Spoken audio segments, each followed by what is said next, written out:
மலை தேசங்கள் ஆறுகளுக்கு நடுவில் ஒரு அழகான ராஜ்யம். அதன் பெயர்தான் வெலோரியா ராஜ்யம். அழகிற்கு பெயர் போன முதல் அரண்மனை அது. அங்கு ஒரு நல்ல மனசுடைய கிங் மற்றும் குயின் மகிழ்ச்சியாக வாழ்ந்து கொண்டிருந்தார்கள். ஆனால் அவர்களுக்கு ஒரு பெரிய ஆசை மட்டும் நிறைவேறவில்லை. அதுதான் குழந்தை வரம். பல நாட்கள் கடந்தன. அவர்கள் நல்ல மனதிற்கு தேவதைகள் அவர்களுக்கு குழந்தை வரம் தந்தனர். சில மாதங்களில் அவர்களுக்கு அழகான ஒரு பெண் குழந்தையும் பிறந்தது.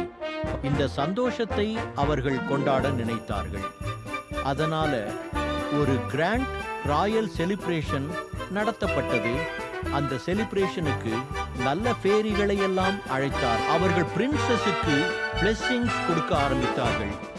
அறிவு, அழகு, அன்பு, தன்மை என எல்லாமே வரத்தை கொடுத்து கொண்டிருந்தார்கள். எல்லாம் பெர்ஃபெக்டா நடந்துட்டு இருந்துச்சு. ஆனால் திடீரென ஒரு டார்க் ஷேடோ வந்தது. அது ஒரு ஈவில் ஃபேரி. அவள் பெயர் மிலேஃபிசென்ட். அவளும் ஒரு தேவதை தான். ஆனால் அவள் கெட்ட தேவதை. அவளை அந்த விழாவிற்கு இன்வைட் பண்ணலை என்னும் கோபத்தில் அவள் ஒரு கொடூரமான சாபம் கொடுத்தாள். இந்த பிரின்சஸ் 16 வயது ஆனதும் ஒரு ஸ்பின்னிங் வீலை தொடுவாள். அதனால் அவள் இறந்து விடுவாள் என அந்த பிரின்சஸ்க்கு சாபம் கொடுத்தாள். அங்கு இருந்த எல்லாரும் ஷாக் ஆகிட்டாங்க. இதனை கேட்ட ராஜாவும் ராணியும் அதிர்ந்து கெட்ட